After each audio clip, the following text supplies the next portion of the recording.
All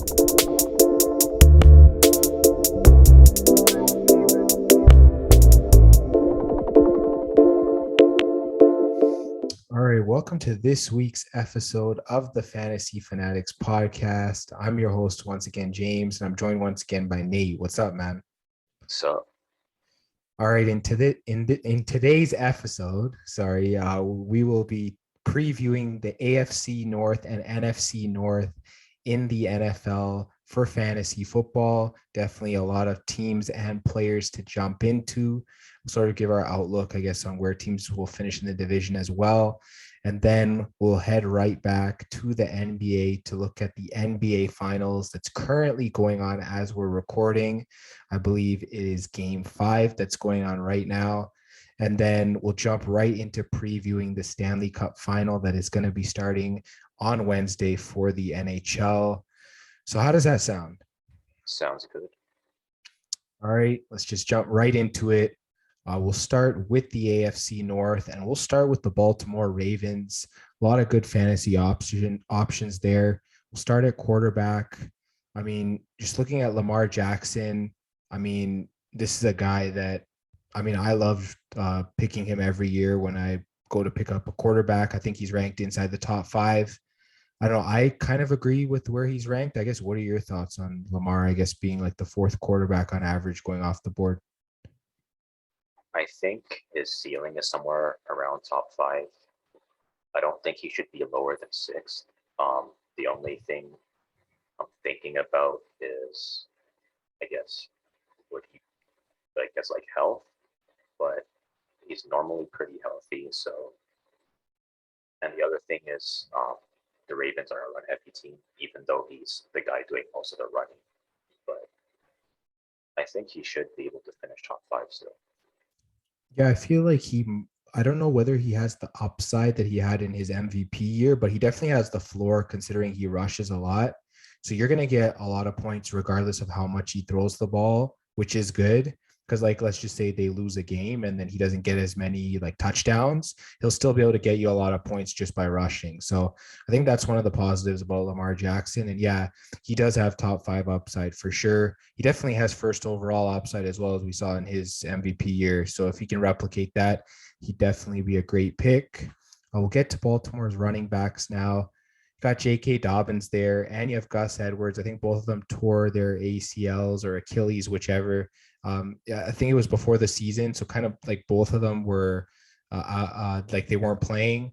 And then they brought in, a few other guys to sort of fill in, didn't really, do the best job. I think if I'm not mistaken, Devontae Freeman was there. That might have been the Giants. I can't remember. But anyways, whoever was there, they filled in. They brought in Mike Davis as sort of that guy to sort of, just in case they get injured again. He's sort of that third guy. But I guess, what are your thoughts on this backfield? And I guess how do you feel about them? I felt like J.K. Dobbins, he was running back that you probably draft even on a team like the Ravens, mainly just because of how talented he looked. But unfortunately, he was injured before the season started. So I think he's still worth drafting, maybe a little bit lower, just because we haven't seen him come back yet. But I'd say other than that, I'd say, Gus Edwards maybe at the end of the draft, but that's pretty much it for me. Yeah, I mean, it looks like all 3 running backs, like J.K. Dobbins, he's like ranked around like 22nd and half PPR. So he would be like your running back 2, which I think is pretty decent considering Baltimore is run heavy. And then you have like Gus Edwards at like 51. So like you mentioned, sort of like a bench guy. And then Mike Davis at like 74, something like that. So he probably would be borderline draftable depending on the size of your league. So I think maybe Gus Edwards could be a bit higher considering they were running 2 backs at certain points. And Gus Edwards was fantasy relevant at one point. Obviously, it's been a year since then, since they were both missing for a year. So yeah, it is kind of hard to tell. And I mean, you even mentioned Lamar Jackson's doing a lot of the running as well. So it's kind of hard to sort of gauge these guys. I know Dobbins for sure should be drafted, and he should be. I mean, if you can get him as your third running back, even better. But probably a running back two is the right spot to be taking him. We'll sort of move into their wide receivers. Obviously, Hollywood Brown was traded at the draft. So it looks like Rashad Bateman is going to be their number one for the most part. You got Devin Duvernay there, James Prochet. I believe he's probably going to be their slot guy. At least that's what it says on the depth chart. They have a lot of inexperience here in terms of their wide receivers. I guess, what are your thoughts on that? It's kind of hard to, I guess, see how it's going to shake out. I'd say Rashad Bateman's probably going to be the most draftable out of all the guys there. So maybe you can go for Rashad Bateman, but the other guys I kind of maybe stay away from during the draft. Yeah, considering, I mean, this team, they're very run heavy, like we talked about. Obviously, they could throw the ball a bit more, but at the end of the day, they're going to focus primarily on the ground. Rashad Bateman's going off as like what, the 30th wide receiver off the board. So he's like wide receiver 3 flex option, which I think is a pretty decent spot to get him, considering he should be the number one receiver there. And then I guess sort of moving down, seeing where some of the other guys from Baltimore are ranked. You got to go down quite a little bit before you reach the next one.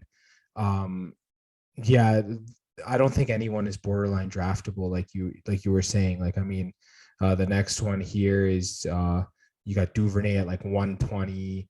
Yeah, that's just way too far. You could take a flyer in like a deep league, but other than that, I think I'd agree with you. It's probably a stay away. You're definitely drafting Bateman, and you're definitely drafting the tight end from this team, and that's Mark Andrews, as he's technically the main target, even more than Bateman. I think he's going off the board at the number 2 spot at tight end. Yeah, he's a top 3 tight end, in my opinion, as well. I guess, what are your thoughts? Yeah, there's a lot of good tight ends, I guess, compared to last year. Yeah, Kelsey, Andrews, Pitts, Kittle, and Waller. So any of these guys could finish first. I think Mark Andrews is probably the most likely, other than Kelsey, so that's probably why they put him at second. So I think that's pretty accurate. Mark Andrews at second. He could finish first, but we'll have to see. Yeah, he could finish first, but with Tyreek Hill gone from Kansas City, I think Kelsey's just going to be getting a lot more. Like, if you take this in, like both Tyreek Hill and Hollywood Brown, they got traded.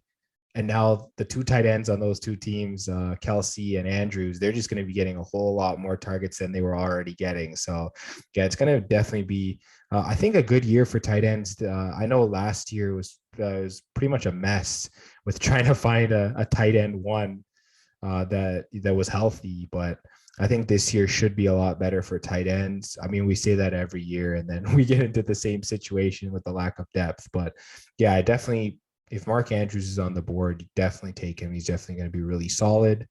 I guess in terms of the Ravens, I guess in this division, what place do you see them finishing? It's kind of hard to tell because of all the roster changes. They could finish anywhere between second or first, second, or third, so it's kind of hard to tell. I'd say they're theoretically healthier this year, last year, so I'd say maybe second potentially. Okay, and I guess for me, just looking at their roster, looking at some of the other rosters in this division, I might have to put them at third place, and I don't know if I feel good about doing this. They finished third place last year, but just looking at some of the other rosters in this division, yeah, I think that they potentially could be the best team, but I guess assuming everyone is healthy and playing for all the other teams, I just don't know if they have the depth anymore, like a couple of the other teams that I have ranked above them. So yeah, I think I'm going to put them at third spot. I mean, they could finish anywhere from first to fourth, even depending on how the fourth place team does. So this is a tight division, as you mentioned. And yeah, we'll jump right to the next team, the Cincinnati Bengals. They went all the way to the Super Bowl. They lost. But this is a talented team. For fantasy, we'll start with the quarterback. We'll start with Joe Burrow. I guess heading into drafts, he's going around the 6th spot for quarterbacks. It's like pretty much your starting quarterback on your fantasy team. I agree with that. Should he be going 6th? Yeah, I mean, he does throw the ball quite a bit. He can run as well. So I guess what are your thoughts on that? I mean, he was in the Super Bowl, so I guess it's kind of like the Super Bowl respect. You just came out of the Super Bowl, so they're gonna give you a good placing. I think in terms of talent, he could finish somewhere in the top 5, maybe, but I guess we'll just have to kind of see because AFC was pretty competitive. So Yeah, he definitely could finish in the top 5. I agree with you. I feel like he could finish anywhere between like maybe like two. He could probably his highest might be 2 or 3. I don't know if he'd be the number one. He'd have to have a really good season, like MVP level, to get number one. But maybe between like 2 and like 10, he should finish somewhere in between there. So I think he should be okay as long as he's healthy. To be able to draft him as your starter in fantasy. I'll get to the running back situation. Joe Mixon, he was healthy for the first time last season. And yeah, he was one of the top 5 running backs in fantasy. I think, yeah, he's going off the board at 7th. Perfectly good spot to be drafting him. He gets a lot of work and he's very productive. I guess, what are your thoughts? yeah, he's definitely must draft. If I remember correctly, Joe Mixon was basically a QB 2 last fantasy season. So RB2. yeah, RB2. So really big jump this year. So he's probably gonna go fairly early in the draft, I think. Yeah, I think I had a league where I took like Austin Eckler with my first pick, and then Joe Mixon was available in round 2. And it was like, okay, yeah, I guess I'll just take him. And then I had a great fantasy year. So yeah, definitely like Mixon, he's just so solid. Assuming he stays healthy, which he was last season, he's definitely gonna be a solid pick for you. Probably gonna be your top pick most likely in a fantasy draft. But we will get 2 wide receivers for the Bengals. You got Jamar Chase, you got T. Higgins, you got Tyler Boyd. All of them are draftable. I guess, how do you feel about them? I kind of like all of them. I think Jamar Chase is probably going to be the number 1 target, no pun intended, for this team. But yeah, he's probably going to be the earliest of all the wide receivers here to go off the board. Could be maybe like a wide receiver, 1 wide receiver, 2-ish, depending on the depth of your league. Yeah, for sure. I mean, I think Jamar Chase is going in the top 5 right now, with guys like Cooper Kupp, Justin Jefferson, Devontae Adams. So highly regarded. I mean, it's well warranted. Um, I mean, T. Higgins, he's going off as like the wide receiver 12 off the board. So he's considered a wide receiver 1. I feel like that's kind of high. Because I mean, would you want to take the second wide receiver on a team's depth chart as your first pick in your draft? I don't know about that. Like that's kind of where I have a tough time getting to. Like if you're taking him as your second wide receiver, I'd sort of feel better about that. I don't know. What are your thoughts on T. Higgins? Um, I don't know. It again depends on like where your draft position is, but even still, I try to go with a wide receiver that is probably going to get more targets, I think. Yeah, because I mean, like we know Jamar Chase is the priority in that offense. So just the fact that you have to rely on secondary targets for T. Higgins to sort of be your main wide receiver in your fantasy team, I don't know. I just can't really get there. It might be possible, but well, I'd sort of have to see it to believe it. I don't know if I can just go out on a limb and take him as my first wide receiver off the board. Kind of want a guy that's like the main guy on your team. As for Tyler Boyd, he's like a wide receiver 5. He's going off around like 52nd in terms of wideouts. So yeah, he's probably a good bench flex type guy. Definitely, if there's an injury to either Higgins or Chase, he definitely becomes more valuable. Also, he's soaking up a lot of those targets sort of in that like shorter slot range. So he should have a decent season either way. And I mean, this team, they have one of the best offenses in the league. Yeah, so they're going to put up points at pretty much every position. I'm not 100% sure about tight end, though. They have Hayden Hurst, Andrew Sample.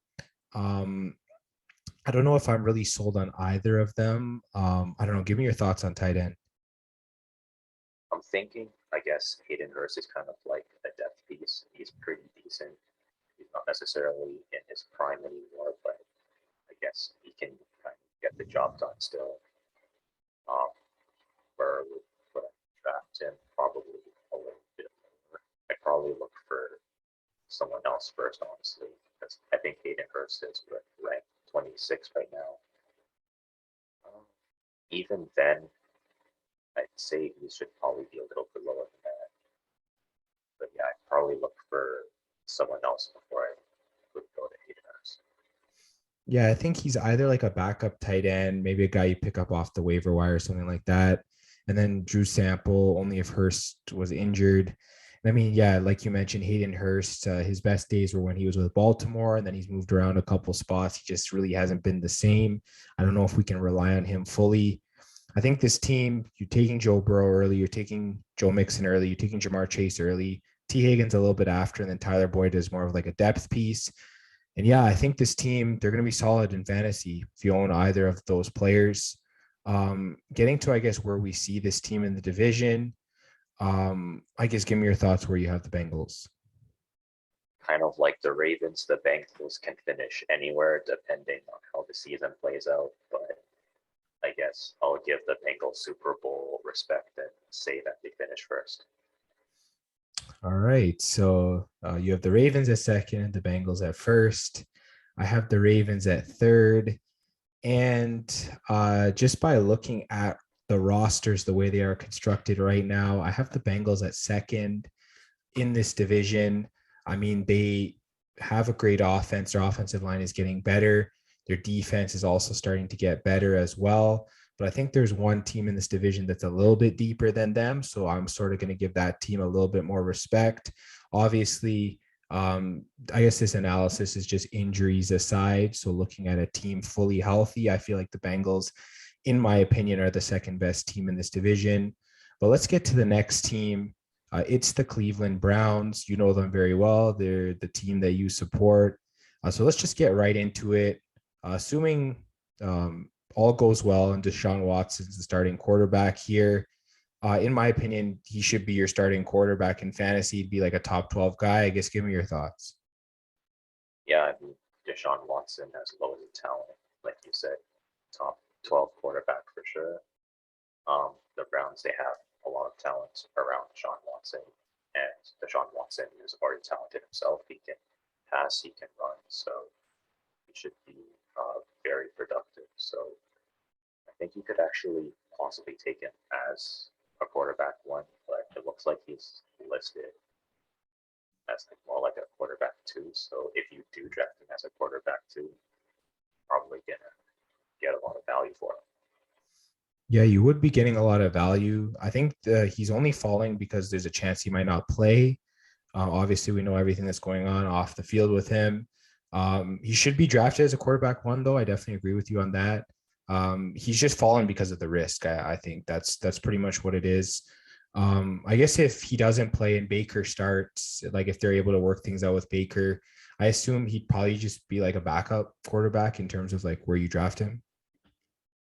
Honestly, it's kind of hard just to to tell how they kind of see playing Baker because they also drafted Jacoby Brissett.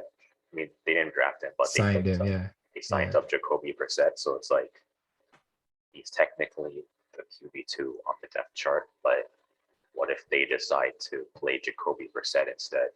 So I think quarterback this year it's a little bit tenuous.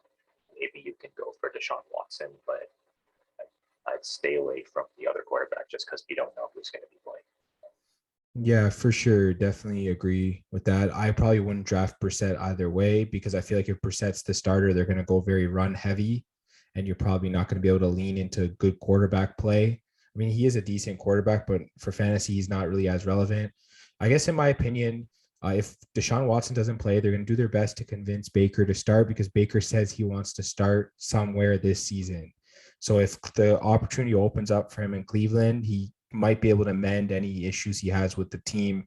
And I think if he starts, the Browns They won't be in elite shape like they would be with Deshaun Watson, but I think they'll be in pretty good shape either way because Baker will be healthy for the first time in about a couple of years. So definitely something to look out for with everything pending for Deshaun Watson. But yeah, we will get to the run game now and the running backs. Nick Chubb's there, Kareem Hunt's the backup, Dearness Johnson. They also re-signed. He was solid last year when he needed to fill in. I guess just break down these running backs for me. Nick Chubb, he's the guy who kind of punches holes for the Browns, so he's going to be doing most of the rushing. Kareem Hunt is arguably as talented as Nick Chubb is, but he also does a lot of catching as well on his team. So you can basically draft both of these guys. Dearness Johnson, he's more of a bench running back. And then if you want to rest either Chubb or Hunt, then that's where Dearness Johnson's value comes in. So I'd say you could probably draft Nick Chubb as a running back 1 and Kareem Hunt as a running back 2, and both of them are going to get a lot of production for you. Yeah, I definitely agree. I feel like Nick Chubb's being a little disrespected at number 9. I'd probably move him up a little bit, just considering everything going on with Cleveland and their offense. They're going to lean into the run game. He's probably going to be closer to where guys like Najee Harris and Dalvin Cook are. Definitely don't be afraid to reach for him if you don't like a running back on the board above him. And then as for Kareem Hunt, I think he's sort of going off around 29-ish, so like running back 3 level. Yeah, he's a good flex option. You could throw him in the flex almost every week. He'll either get you a touchdown or get you a lot of catches, like you mentioned. Definitely really solid. And then definitely a good like handcuff, like bench type guy would be Dearness Johnson. He's going off around like running back, like 6, 7. So he'd just be like a guy you'd pick up at the end of your draft and just throw on your bench, especially if you own like Nick Chubb or Kareem Hunt. So yeah, he's definitely a guy that you won't be drafting in most places, but if you're in a deep league, definitely throw him onto your bench. He should have some value considering running backs miss games all the time, and he'd be a great fill-in type guy that can get you like running back 1 numbers if he starts. He's that talented. So Johnson's great in my opinion. We'll get to wide receiver now. Got Amari Cooper, Donovan Peoples-Jones. They drafted David Bell. Anthony Schwartz is there, Jakeem Grant. I guess what are your thoughts on these wide receivers? I guess which ones would you like to draft? It's a little bit hard to tell because I feel like the wide receivers on the Browns, they kind of get, I guess, inconsistent targets aside from whoever's the wide receiver 1. So I'd say Amari Cooper, he's probably the most draftable. The other guys, it's going to be hard to tell because their targets are going to be kind of inconsistent.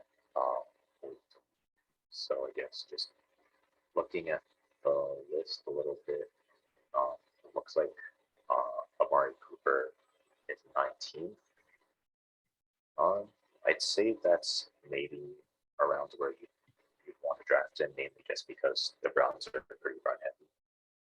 I think with Deshaun Watson playing, they could throw a little bit more. So if you really like Amari Cooper, you could probably pick him up.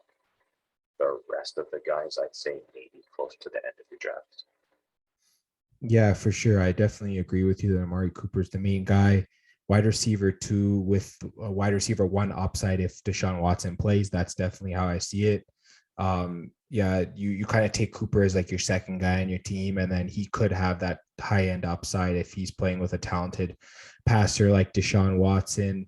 And then yeah, I kind of feel the same way about you. The other wide receivers, they're kind of just all over the place. You don't really know what you're going to get week to week.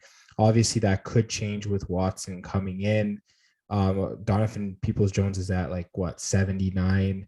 It's like a wide receiver 6, 7 type guy. And then you just like go down even further, and then you got like Anthony Schwartz, and yeah, he's pretty much undraftable. Peoples-Jones, you might have him as like a bench guy, I feel like, but yeah, Amari Cooper is the only real starter there. I'll agree with you on that. I will bounce to tight end. David Njoku got this big contract. Obviously, Austin Hooper's gone. So he seems to be the main guy, although Harrison Bryant could factor in. I guess what are your thoughts on Njoku? I think he's sort of going off the board around the 22nd spot, which I feel like is a little low. Or do you think that's the right spot? I'm not really too sure, honestly. I feel like even Joku, he has a lot of upside, but again, tight ends don't get enough targets, so it's going to be tough to kind of see how it kind of shapes out. But I think with Austin Hoover gone, he is the tight end one, so kind of go for him maybe a little bit Yeah, I think just because he got paid, I feel like he has decent upside. So I feel like he'd sort of be like a bench type guy. He definitely should be drafted, in my opinion. I guess just depending on the size of your league, but in standard 12-team leagues, definitely should be like a good bench guy that you could pick up. Like if you have like a Mark Andrews, for example, then you could have Njoku as your backup. And then if he sort of breaks out, you can either roll two tight ends, one in your flex, or like if there's a bye week, you can play Njoku, and then you won't have too much of a drop off in points. So definitely think he has that sleeper potential. Um, as for Cleveland, I mean, if this team is fully healthy, I think they're the deepest team in this division. Assuming Deshaun Watson plays, I have them ranked at number one. I feel like they're pretty deep at almost every position. I mean, if you look at their defense, it's probably the best defense in this division, although you could argue Pittsburgh might be just as good. But yeah, I definitely like their defense. Their offense is deep, whether it's running backs, wide receivers. And if Watson starts, I mean, this team's definitely the best team in the division. If Baker starts, obviously that could vary. But I'm going to pick them at number one. I guess, where do you have them? well. Once again, they can finish anywhere between 1 to 3. I think if they're fully healthy, they'd probably be a 1, and then you could maybe slide Bengals at 2 and Ravens at 3. But I don't want to. I mean, I want to kind of like hold my breath just to see how everything finishes because for whatever reason, the Browns always get a stroke of bad luck. So I don't know. Trying to temper the expectations. Yeah, I want to temper my expectations. I'll go with 3 so that when they finish second or first, I'll be happily surprised. Oh, yeah, that's good. I know we're kind of burying Pittsburgh at this point. Honestly, they're not a bad team. They just need certain things to click. Let's go through the Steelers now. Um, yeah, just looking at them, quarterback is where we kind of don't really have the read. It could be Mitch Trubisky, it could be Kenny Pickett. Probably going to be one of those two. They might cut Mason Rudolph at some point because I don't think he's in their future plans at quarterback. I guess just seeing where those two guys go off the board, you got like Trubisky at 30 and Pickett at 31. So even a lot of the experts just don't know who's going to be the guy. Definitely have to see through training camp. I mean, if one of them gets the start, they do have rushing upside. So maybe you could slide them up a little bit and take them as your backup quarterback in the league. I don't know. What are your thoughts? Honestly, I'd kind of stay away from Pittsburgh just because we don't know who's going to start. So if you end up getting the wrong guy, you're going to be kicking yourself. Ethan Dent, I think he has to pick one. And both of them would probably just be quarterback twos, in my opinion. Yep. I think you're probably more right than I am on that. Maybe you should be staying away from that situation. One player you shouldn't stay away from is Najee Harris, running back for this team. He's going in the top 10 right now in running backs. It's a running back one going off at around number 6. I mean, considering the amount of carries he had last year and considering the offensive line is getting better, I think that, if you take him as your starting running back, I think you should be pretty good. I guess, what are your thoughts? Yeah, I think running back one is pretty accurate for Najee Harris. He's arguably the most talented player on this roster. So, yeah, if you pick him, he's going to do really well for you. Yeah, I think TJ Watt heard your comment and he feels disrespected as being the most talented player on the offense. I think we could both agree with. Yeah. Yeah. And yeah, honestly, I'm right there with you on Najee Harris. So we'll get to wide receivers now. Deontay Johnson's here. Chase Claypool's here. Obviously, no more Juju Smith-Schuster. They draft George Pickens. Looks like he's going to be starting in the slot, projected. Those are probably the three guys you can look at. I've always liked Deontay Johnson. He's always been great for me in fantasy whenever I've had him. I mean, Claypool, he has that upside for me. So I think he's pretty solid as well. And then we'll see what we can get with Pickens. I guess give me your thoughts on these receivers. I like these receivers. I think both Deontay Johnson and Chase Claypool could both be drafted in the second round. George Pickens, not really too sure about him. I'd say try to draft him as low as possible, and your value kind of decreases. Yeah, I definitely agree. We don't know how these wide receivers are going to play with either Trubisky or Pickett. You got to kind of temper your expectations. I think Deontay Johnson's going off at like a wide receiver 2. Maybe try and get him as like a wide receiver 3 if you can. If you can't, don't reach for him because you kind of don't know how the situation is going to turn out. And then as for Chase Claypool, I think he's going around, what was it, like 45th. So that's like what, wide receiver like 5-ish.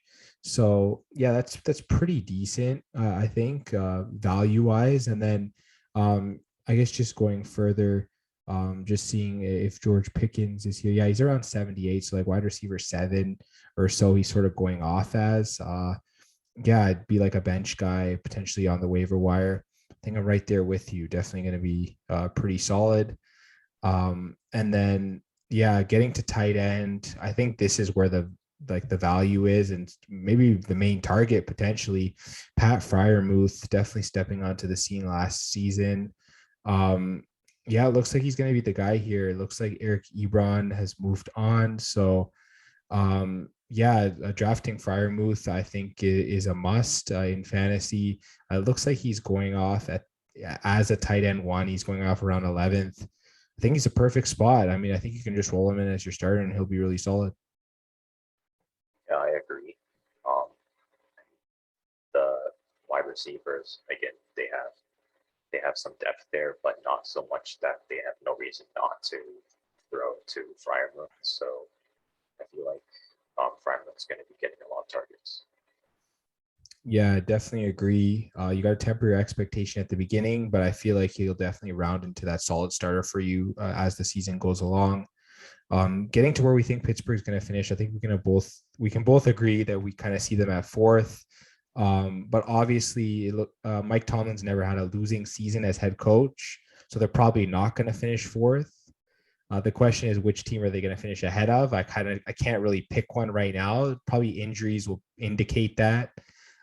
This team's definitely, they have the depth on defense to be able to keep them in games. And if either Trubisky or Pickett can play like solid, like if Pickett comes in and plays similar to like the way Mac Jones played last year, like with that solid defense he had in New England, like he was just he played like mistake free really well, and this team made the playoffs. And then if you look at Pittsburgh, maybe like a similar situation, I guess. What are your thoughts? Yeah, I mean, I have them for not because they're a bad team. It's just that AFC North is so deep now that pretty much anyone could finish anywhere, regardless of how talented your roster is. So, I mean, if the Steelers were in a different division, they'd probably be second or third for sure, at least. So, yeah, I think if it was like a different year or they were in a different division, they'd be finishing really high. It's just that AFC North's really deep. Yeah, I definitely agree. And yeah, Pittsburgh, I definitely think they can finish higher. It'll just depend on injuries and other things for other teams in that division. But yeah, that's pretty much it for the AFC North.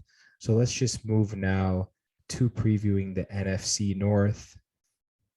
All right, in this division, we will start with the Chicago Bears. We'll look at quarterback for them first, and we'll look at Justin Fields. Obviously, he was a rookie last year. He's going into his second season with the Bears. It looks like he's going off the board at around like 16. So he's like a quarterback too. He'd sort of be like your backup. I guess he does have that like high end upside with his rushing. I guess, what are your thoughts? I mean, it is possible that he finishes as a quarterback too, just because his roster is improved. And I think Justin Fields probably has a better feel for the game now. So I guess that's pretty accurate. Personally, I think I maybe draft him as like I don't know how to explain it, but like if at the end of your draft and you want to have like a backup quarterback to your backup quarterback, if that makes sense. Yeah, it honestly just depends on where he goes. He could go anywhere from like 15 to like 21. So yeah, it just depends on the size of your league as well. I think their best asset for fantasy is probably David Montgomery at running back. Obviously, Khalil Herbert's his backup, but yeah, Montgomery's the main guy in this offense. Um, I think he's going off at like running back 2, so like around like 16th or so. I think that's just about right. Like if I think he's like a solid second running back for your team. And then you've got like Khalil Herbert going off at like let me see here, like 54. So like a running back like 5 or so. So I think yeah, he's like a bench stash. I don't know. What are your thoughts on this situation? I think David Montgomery's pretty accurately ranked. Like you can't really say he's gonna do better than like Leonard Fournette or Aaron Jones or even like Saquon Barkley or James Conner. Maybe you could say he finishes ahead of Javonte Williams, but again, you can't really say that for sure. So I think that's pretty accurate for David Montgomery. Yeah, I definitely agree. Um, yeah, it's definitely a must draft. And then, like I said, Herbert would be like that bench stash. I guess getting 2 wide receivers for this team. You got Darnell Mooney, who should be the number 1. Then you got guys like Byron Pringle, Equiminius St. Brown, Dante Pettis. I mean, I don't really know how I see this I guess wide receiver group other than like Mooney, who I have like a lot of confidence in. I think seeing where he's going around like 26. So he's sort of like a wide receiver 3 type. I think that's accurate. If you have him as like your 3 years, your like flex option, he should be pretty solid. I guess looking where some of these other guys are going off the board, it takes a while before you get to one. Pringle's going off at like 87th, and then you just got to keep scrolling. So I guess give me your thoughts on, I guess, Mooney and the wide receivers. My thinking is probably just go for Mooney, mainly because again they are fairly. I guess they're deeper than they were last season. Justin Fields, he should have a better feel for the game, but we don't know where the Bears are going to finish this season. So I'd say just go for Mooney as your backup wide receiver, and then the other guys will. Yeah, I think I can agree. He's probably the main guy that should be drafted from this team. We'll get to tight end, and Cole Kmet seems to be the main guy here again. I think he is going off the board around like 13th or so. So tight end too. I think in my mind, he'd be like a good backup. I guess. What are your thoughts? Yeah, I like Cole Kmet as a. I think he should be getting a lot of usage on the Bears, so um, that's a pretty solid spot for him. I definitely agree. And I guess getting to the division, I guess which position do you see the Bears finishing this year? It's going to be hard to say because the Lions did make some changes. I don't think they're finishing above the Packers or the Vikings, so they'd have to finish either third or fourth. So I'll say maybe third for now. All right. I think for me, Uh, yeah, I don't know. I feel like they lost some defensive pieces as well. So I might actually put them 4th, which might surprise a lot of Lions fans, but and Bears fans. But yeah, I don't know. I just feel like you were saying, the Lions made a lot of changes. I think those changes could turn out well for them. So yeah, I think I will have the Bears at 4th. And speaking of the Lions, let's get to them right now. We'll start with quarterback. We'll start with Jared Goff. Obviously he's like that like cut and dry type quarterback who doesn't really like shine too much. He's sort of that guy that's just there and he just gets the job done. He's probably going to go undrafted. He's probably like one of those waiver wire quarterbacks, as like he's ranked around like 27th. I guess. Do you agree with that sort of assessment?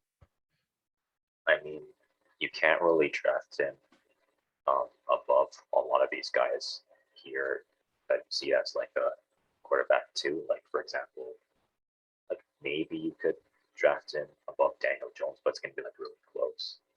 I don't think you can really draft him above Carson Wentz. You can't draft him above Winston. You can't really draft him above Ryan or Wilson. So honestly, I'd say kind of wait till like the first few weeks of the fantasy season and then kind of building up. Yeah, for sure. And I think getting to running backs now, DeAndre Swift's the main guy. Obviously, Jamal Williams is still there. It looks like Swift's going in the top 12. So he is a running back one. He's very solid, especially when he's healthy. You just got to be concerned about that health. I definitely agree he should be taken as probably your running back one potentially. And then I guess if you look to see where Jamal Williams is at, he's at like running back 47. So it's potentially like running back 4, running back 5. He'd be like a bench type guy that maybe could fill in once in a while. I kind of agree where these two guys are. I might take Chubb and Kamara over a guy like Swift, but he'd still be a running back one in my eyes. I guess, what are your thoughts? Yeah, personally, I take Chubb and Kamara over Swift as well. But again, Swift is really solid. If you get him at running back one, I think he'd be pretty solid for you, especially considering he's going to get a lot of usage on the Lions. So, yeah, I think maybe not necessarily a high running back one, kind of like more of a late running back one. Yeah, for sure. And we'll move now to the wide receivers. You got DJ Chark, who was just signed here in the offseason. You have Amon-Ra St. Brown, who's sort of the main guy last season at the end. And then you have Jameson Williams, who was drafted in the first round. Of course, these guys from last year are also there. Quintus Cephas, Khalif Raymond, Josh Reynolds. This is a big wide receiver room. I don't know. How would you break this one down? It's kind of hard to say. I'd say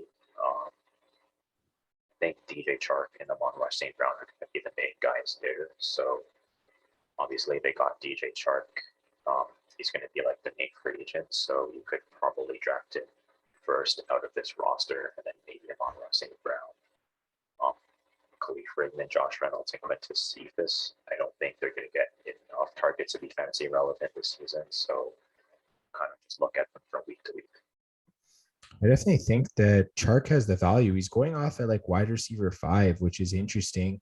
And Amon-Ra St. Brown's going off as wide receiver 3. And I mean, if Chark ends up being the main guy, you're getting a lot of value there. So I'd probably target Chark more than I would St. Brown at this point. Jameson Williams is kind of going off where Chark is. So I think they're both kind of like values at that point. And then as you go further down, like some of the other receivers are there, but I don't think that they're really going to be in the mix as much unless there's an injury, guys like Reynolds and Cephas. So yeah, it's really hard to sort of draft guys like that. But yeah, the top 3 guys definitely should be drafted. But I think the main target is still going to be TJ Hawkinson at tight end. When he's healthy, he's their guy. He's going off the board at like the 6th tight end. He's a tight end one for sure. I gotta agree with that. I guess, what are your thoughts? Yeah, I agree with that as well. I think he's like clearly above like Schultz and Goddard. Not that they're bad players, but I feel like Hawkinson's probably going to get more usage than either Schultz or Goddard. So I think 6 is pretty accurate. For sure. And I guess for this Lions team, I think I see them potentially getting to 3rd place this year. I know you said you probably have them in 4th. I guess, what are your thoughts? I think they can potentially finish as 3rd as well. Just going to kind of depend on how the season goes. But again, the Lions, they didn't necessarily finish too well compared to the rest of the league. They are making some improvements, but I just kind of want to see how the season kind of plays out. Yeah, I think maybe I am a little too high on them, but I think I'm going to leave it. We'll get now to the Green Bay Packers. We'll start with their offense. It has changed a little bit. Aaron Rodgers is still there, though. He's the main guy at quarterback. He's going off the board around quarterback 12. So he'd be like a QB1 in standard leagues. Yeah, he's back-to-back MVP. I think you got to sort of take him there as your like main quarterback. I guess, what are your thoughts? Yeah, I think he can be a quarterback one for sure. The only question is because he mainly passes, he's going to get a lot of touchdowns. He's going to get a lot of passing yards. But a lot of the top guys, they get touchdowns, passing yards, and rushing yards. So it's going to be hard to see Aaron Rodgers kind of, I guess, going above the 12th spot. Yeah, and I mean Devontae Adams also isn't there anymore, so there's that as well. Sort of he got a lot of yards and touchdowns from Adams, so we'll definitely have to see how that shakes out for them this year. They definitely should still be pretty solid. And then at running back, Aaron Jones is there, AJ Dillon's there. It looks like Aaron Jones is going off the board around like running back 12, so like he's like a borderline running back one. I think maybe if you can get him as a running back two, that would be better because he's sort of in a split backfield. Um, and then if you like go further, AJ Dillon's around like 25. So around like running back three, maybe if you can get him a little further than that, that'd be ideal. They're both going to be fantasy relevant. If you get them as late as possible, I think you'll get the best value out of them. I guess, what are your thoughts? Yeah, I think getting them as late as possible is going to be your best bet. I feel like they could both get a little bit more usage, just kind of depending on how the wide receiver core works out. But I think trying to draft them late is probably going to be your best bet. Yeah, another tough situation is their wideouts. You got Christian Watson, who they just drafted. Randall Cobb's there. Alan Lazard's there. They signed Sammy Watkins. Amari Rogers was drafted last year. I mean, what do you make of this wide receiver room? I know Rogers will definitely be spreading the ball around, but who do you think is going to sort of be the main guys here? That's really going to be hard to tell. Well, I don't think it's going to be Sammy Watkins. It doesn't look like he's pretty high on the depth chart. Normally, Sammy Watkins is just like a wide receiver three or a bench wide receiver. Um, that's usually what he is season to season. Christian Watson, he's a rookie, so it's going to be hard to tell how many targets he gets. I don't think it's going to be Randall Cobb. I'm just not really feeling it. So I'd say Alan Lazard might get the most targets out of this team. Yeah, and I think you are correct because I think Alan Lazard is the guy that's going off first. He's going off around wide receiver four range, so in the 40s. Yeah, but he's not really a starter. He's more of like a flex or bench guy. Then you got Christian Watson going off around like 65 ish, so like wide receiver like 6, 7 around there. Um, yeah, and then you just keep going further, and I guess more guys are coming off the board, guys like Randall Cobb and others. So yeah, definitely tough to really like tell who's going to be the main guy, but I think Alan Lazard's sort of that safe option. And then obviously for tight end, they have Robert Tonyan coming back from injury. Obviously, he had a poor year last year compared to the previous season. He's sort of being drafted as like the tight end 16, so as like a backup. I think he'd be a decent backup considering Rodgers could spread the ball to him a little bit more this year. I guess, what are your thoughts? Yeah, I think 16 is a pretty good spot for him, especially considering Um, again, there's no option on the wide receiver that makes you go, okay, you have to pass to that guy every time because again, Devontae Adams isn't on in Green Bay anymore. So um, Robert Tonyan's probably going to be getting a lot more targets now. Yeah, I definitely agree. He's definitely that guy that has tight end one upside as we've seen before, but you probably draft him as like a solid backup. I guess getting to this division, where do you see Green Bay finishing? It's going to be hard to tell. Aaron Rodgers, he finds a way to get it done in the regular season every time. The Vikings could finish ahead of the Packers, but I think I'm just going to put the Packers first still. I think losing one player from like a 2 to 3 loss team won't throw them off course. I really don't think so. Their defense is still really solid. Their offense still has a lot of good pieces, and they have the back-to-back MVP. I think they still finish first. They have good coaching. Like this is a good franchise. They just haven't been able to get over the hump in the playoffs. I don't know. Maybe Adams leaving might, as strange as that sounds, might be a way for them to get over the hump. But we'll definitely have to see. They're still a solid team. I definitely think they finish first. We'll get to the Vikings now. We'll start with quarterback Kirk Cousins. He's a pretty solid fantasy quarterback. I know he gets a lot of like unnecessary hate sometimes, but I think he's a solid backup. He's going around like 15. But I mean, if you're in a deep league, I think he's a decent starter as well. He gets a lot of points in fantasy. I guess, what are your thoughts? Yeah, I guess people kind of shy away from him because, again, Minnesota is a pretty run heavy team, so you wouldn't expect Kirk Cousins to have the same upside as the other guys. So that's probably why people are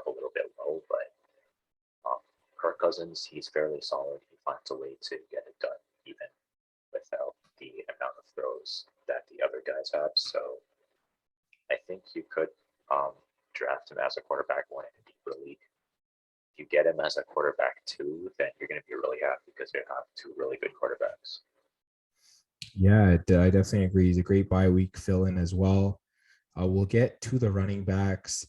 You got Dalvin Cook there as the main guy. Alex Madison, sort of like the backup there. I know we've joked about them pretty much being the same guy when they start. They can fill in for each other. Obviously, Dalvin Cook's going off at number 5. He's definitely a running back 1. Definitely agree where he's being drafted. He's really solid. And Alex Madison's one of the best backups in the league. He's going off around like 41, so like running back 4, sort of like a bench flex type guy. I kind of agree where both of them are going off. Maybe you might want to try to get Madison a little bit lower if you can. I guess, what are your thoughts? I like where Dalvin Cook is. Alexander Madison, he has the talent of like a running back 2, but if Dalvin Cook's healthy, obviously you're going to go with Dalvin Cook every time just because he's the starter and he's really talented. So I feel like Madison's at a pretty good spot. Yeah, I think they're both at good spots. I can agree with that. We'll get to wide receivers. You got Justin Jefferson. You got Adam Thielen. You got KJ Osborne. I mean, I think they have 3 solid wide receivers there, as we saw from last season. It looks like Justin Jefferson's the second wide receiver going off the board. So, yeah, the high expectations for him. I mean, he's so solid every time he plays. I think you have to sort of take him in your top 5. Number 2, it definitely depends on how you feel about other receivers in his range. And then as you go like further down, you got like Thielen at like 34. So like he'd sort of be like a wide receiver 3 around there, which I think is pretty decent for the production he brings, which is pretty solid.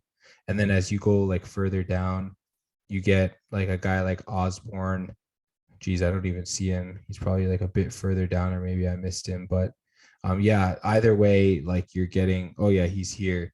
He's at wide receiver 82, so probably in like the wide receiver like 7, 8 around there. He'd sort of be like a bench guy as well, in my opinion. Give me your thoughts on these wideouts. Justin Jefferson, I think, in terms of talent, he should finish somewhere in the top 5. Like, I don't really see CeeDee Lamb or Deebo Samuel above Justin Jefferson. Tyreek Hill, maybe Mike Evans. I don't really think he'd finish above Justin Jefferson. So, I mean, Justin Jefferson will probably be either top 5 or 6. I don't think he's going to finish lower than 7 just because of how talented he is. I think Adam Thielen, he's solid every season. Should be kind of like a wide receiver 3. I think if that makes sense. Like he's just solid every year. And then KJ Osborne kind of near the end of your jobs. Yeah, for sure. I mean, I think all 3 wide receivers have the chance to be productive. It's a very good offense. So I definitely think they'll be solid. In terms of tight end, Irv Smith Jr. is going off around tight end 20. So he'd be like a backup. I think that's okay. I think coming off an injury, definitely don't set high expectations, but yeah, he can outperform those for sure. We saw what Conklin did when he was on the team last year. Obviously, he's not there anymore. So I think Irv Smith can be decently productive. I guess, what are your thoughts? Yeah, I think backup is a good spot to get Irv Smith at. Definitely don't reach for him just because we don't really know how he's going to do this season. For sure. And then I guess getting to where Minnesota is going to finish, I have them at second. I guess you probably have them there as well. Yeah, for sure. Yeah, they just seem like they're the next best team. They have a very good offense, defense, very underrated. They have some great players there. Definitely got to see how they play. It's interesting how Zadarius Smith went there after leaving Green Bay to the rival team, which is interesting. But yeah, their defense is really solid for the most part. And then, yeah, that's pretty much going to be the end of our preview of both the AFC North and NFC North. Definitely great looking at these 2 divisions and how they'll shape up for fantasy. So, yeah, let's just get right into some big time basketball. Let's get to the NBA Finals.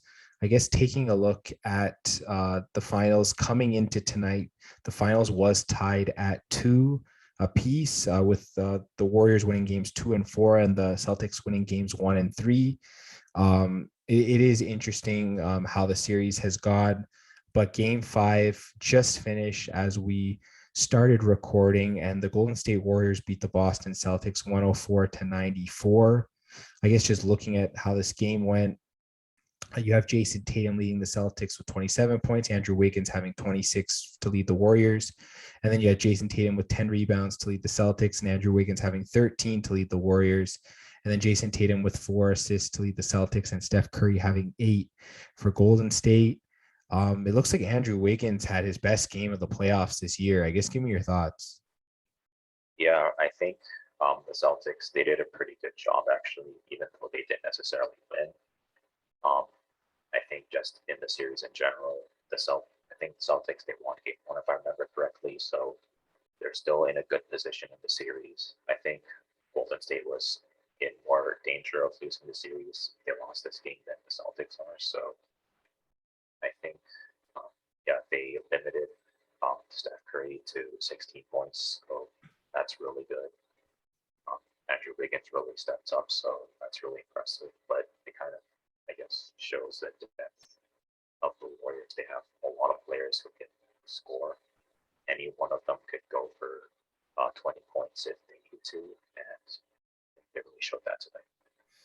It's probably Marcus Smart defending Curry, so he must have done a very good job locking him down. Curry went off for 40 the last game or something like that, and to hold him to 16 points, that's pretty solid. Boston is down in the series though. Golden State's one win away from I don't know how many championships they've won. This is probably going to be like their 4th or something in the last 10 years. It's insane what kind of a run that they've been on. We'll see if Boston can sort of turn things around. I guess sort of looking at the next game, it will go back to Boston. Do you think Boston can bounce back in game 6 and sort of take it to like a game 7, or do you think the Warriors kind of have this series sort of locked up? I don't think the Warriors have the series locked up. I did originally say that the Warriors would win in 6, so could say that they're going to win, but I think the Celtics, they've been playing some really good basketball. They've given the Warriors a run for their money. They can definitely win at home. I think if it goes to game 7, then Celtics could have a chance to take the series. So for the Warriors, they're still kind of in must-win mode, if that makes sense. Yeah, for sure. And I guess the spread has come out. It is 3.5 favoring Boston at home. If the Celtics win, I think you're saying the Celtics are going to win. So if they win, do you think they'll cover the 3.5? I think they would, just because every game has been by over 10 or more points. So the team that adjusts and wins ends up covering. So might as well go with the Celtics. I was going to say, I think there's some kind of streak where it's like in the last 50 finals games, only 2 of them, the team that won didn't cover. So, I think pretty much if you win, you're going to cover. So, if you're taking, if you're taking the favorite to win, you might as well just take them on the spread as well, because they're probably going to cover. And if you're taking the underdog on the spread, you might as well just take them to win at plus money, because they're going to win and cover at the same time. So I guess that's just something to note. It's been consistent in this series, like you said, 10 or more points pretty much every game. So definitely something to look out for in terms of trends. I guess any last thoughts on the NBA Finals? I think it's been a great final so far. I'm definitely backing Boston. They're not in a good spot right now. They'll have to win 2 in a row. But I guess, what are your thoughts on this series? It's been a really good series. Boston, again, taking game 1. I think that kind of set the pace for them. I know it's not necessarily looking good, but if they can win and go to game 7, they're going to be in a really good position. I think if they won game 5, they would have been in a great position. But I think as it is now, Celtics definitely have a chance. So don't count them out. Yeah, I definitely won't be counting them out. They definitely have a chance, but it's going to be really tough, especially if they have to go into Golden State for Game 7 if they manage to push it past 6. Um, yeah, I kind of want Boston to win. I don't know, like my heart says Boston, my head says Golden State. We'll definitely have to see how this series goes. And yeah, I definitely agree with you on the fact that this has been a great NBA final so far. And whether we get one more game, whether we get two more games, I definitely think it'll continue to pretty much be really solid ball all the way through. That's pretty much it for big time basketball. So I'll give it to you for everything NHL. for sure. And for everything NHL, we're going to be looking at the Stanley Cup playoffs. We're finally at the point where all the other games are done and we're going to be at the finals, but we're just going to recap the conference final games first, and we'll start on the east side with Tampa Bay versus the Rangers. The Rangers put up a really good fight, but Tampa Bay came through again and clutched it out, and they were able to win 4-2. Really impressive job by both teams. Definitely didn't see the Rangers going as far as they did, so no knock on the Rangers. They did a great job, but what are your thoughts? Yeah, Tampa Bay's right. Like the Rangers were up 2-0 in the series, and then Tampa steamrolled them 4 in a row. Like they just hit like another gear, and New York couldn't do anything. Like game 6, Tampa Bay won 2-1, but yet they were pretty much dominating the whole game, and New York pretty much barely did anything for most of the game. Yeah, it was. I think they only held the Rangers to like 20 shots, and that was with the Rangers like pressuring to sort of tie the game. They were only able to get 20 shots on the net. So yeah, I think it's great. I mean, Stamkos scored both goals for Tampa Bay in that 2-1 win. Obviously, Vetrano scored on the power play for the Rangers. Yeah, I don't know. The thing about the Rangers, they weren't able to score like 5-on-5. Most of their goals came on power plays. So when they didn't get the power plays, that kind of like hurt their team because they weren't able to like get past Tampa's defense on even strength. So that was probably their main fault. But like you said, this New York team, they went further than most people expected. They're a young team. They definitely will be solid in the years to come. They could probably make a final maybe in the next 2 or 3 years. We'll definitely have to see, depending on how much of a juggernaut Tampa Bay continues to be in the years to come. But yeah, the Rangers, they're a young team and they're going to keep getting better. And yeah, they just got beat by the better team. That's all I can say. Yeah, I mean, Tampa Bay has been beating a lot of really good teams, so again, can't really knock the Rangers for losing. They had a great playoff run, beat some really good teams like the Penguins. They beat the Hurricanes. So yeah, I'd say this is a successful season for the Rangers.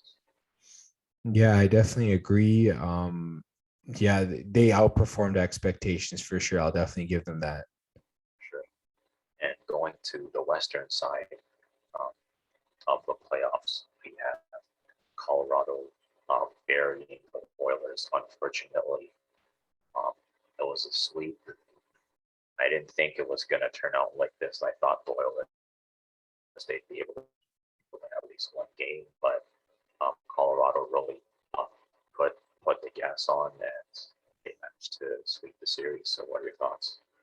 Yeah, I didn't expect a sweep for sure. I kind of expected Colorado to win, even though I was like hoping the Oilers could pull it off. Yeah, that final game was sort of like heartbreaking. It was in overtime too. Like obviously Colorado had the lead in the first period with Makar scoring, but then the Oilers came out in the second period and they just dominated. They got like 3 goals. Hyman, Ryan Nugent Hopkins, and Connor McDavid all scored. So I thought like, okay, this time the Oilers are going to get it done. But then in the third period, Colorado just like they turned it on. They went ham. They scored like what 4 goals compared to the Oilers only having 2. The Avs had Devon Taves, Gabriel Landeskog, Nathan McKinnon, and Mikko Rantanen all score. Zach Hyman scored again for the Oilers, and Zach Kassian kind of tied it up there at the end so that the Oilers could sort of send it to overtime. And then Arturi Lehkonen won it for the Avalanche to send them to the final. Um, I don't know. Colorado, they've pretty much steamrolled their way through the West. I think this is going to be a tough test for them coming up against Tampa Bay. I mean, they are the best team in the West. I have to give them that. They deserve to be where they are, but I guess we'll sort of have to see how this final turns out. For sure. And going to the finals. I guess this is kind of round 2 for the Avalanche and Tampa Bay, but how do you see it turning out? Yeah, this is interesting actually. Obviously, Colorado has been favored to win the series. I don't know if I agree with that. I feel like Tampa Bay, with their experience, they sort of should be the favorites. Plus, they've beaten a lot of top teams. Like Toronto almost knocked them out. They had to beat them in 7. They beat Florida, who was the number 1 team in the East, and then they beat a Rangers team that was very tough as well. I feel like with Colorado, they beat Nashville with their starting goalie, with Nashville starting goalie being injured. Then St. Louis's starting goalie got injured as well, and then they beat them. And then the Oilers, like I felt like that they had a lot of injuries. They had guys suspended, stuff like that. Like a lot of the bounces I feel like have gone Colorado's way. I mean, they are a good team, but I don't feel like they're fully battle tested to go up against a team like Tampa. I don't know. What are your thoughts on that? Honestly, I'd still go with Tampa Bay just because they've just found a way to beat any team, regardless of how talented the team they're facing is. Like they'll be down like 2 games or even 3 games, and they just find a way to come back and win the entire series. So, I mean, the Avalanche, they're gonna have. I guess they could take 2 or 3 games off Tampa Bay, but Tampa Bay always has a chance to win. I think Colorado's best chance might be in game 1 to catch Tampa by surprise and score a few goals. So I think maybe if you want to go with Colorado for the first game, I feel like Tampa Bay will probably adjust after that. So I feel like Colorado's best chance is to try and win game 1 and see how it goes from there. I'd probably lean towards Colorado in game 1 if I had to make a pick. And then, but in terms of the series, like, yeah, I definitely think Tampa, they should win it. Obviously, if you're taking them on the series, they're the underdogs. You're going to get good value on Tampa anyways. That's kind of where I would lean. Colorado is going to be more well rested. I don't know how much that matters. We'll definitely have to see. But it's not like Tampa Bay hasn't had a lot of rest too. They've had a sweep as well. So they've gotten some pretty good rest as well. Tampa Bay could end up being healthier than Colorado because, of course, Kadri might not play.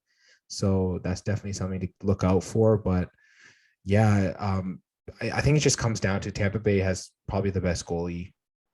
And we don't know what's going on with Colorado's goaltending situation, whether Kemper's going to play or whatnot. So that's what it comes down to for me. I think Vasilevsky's probably going to win playoff MVP if they win the cup as well. He's just been that good. So I think I will lean with Tampa Bay. Sure. And do you have any final thoughts about the playoffs? Yeah, playoffs have been good this year. I feel like this is a final that has like 2 of like the top teams. Like I know last couple of years there were like a few Cinderella runs where like Dallas went all the way to the final and then Montreal went all the way to the final. But this year you have like 2 legitimate like top level teams from each conference facing each other. And I feel like it's going to be a battle. It's going to be an insane final. I think one of the best finals we've probably seen, I don't know, maybe since that 2018 final where the Caps beat Vegas. Like those 2 teams were pretty solid. I think since then the finals have been kind of watered down. I feel like this is like an exciting finals that we haven't seen for a while.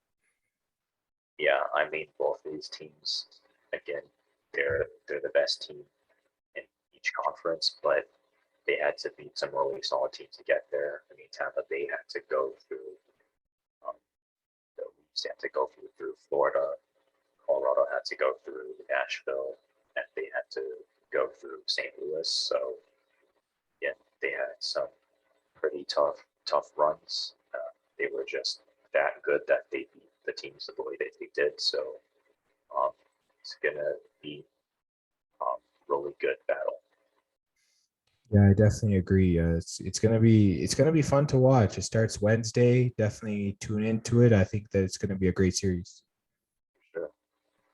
And that about ends everything NHL and the Fantasy Fanatics Podcast for this week. So if you liked what you watched, you can subscribe, hit the bell for notifications, leave us a like, leave us a review, and give us your thoughts on all 3 sports. If you liked what you listened to, you can follow us on Spotify. You can also follow us on Apple Music and Google Podcasts. If you need some sports picks, you can follow us at the Fan Podcast on both Twitter and Instagram. And we'll see you guys next time.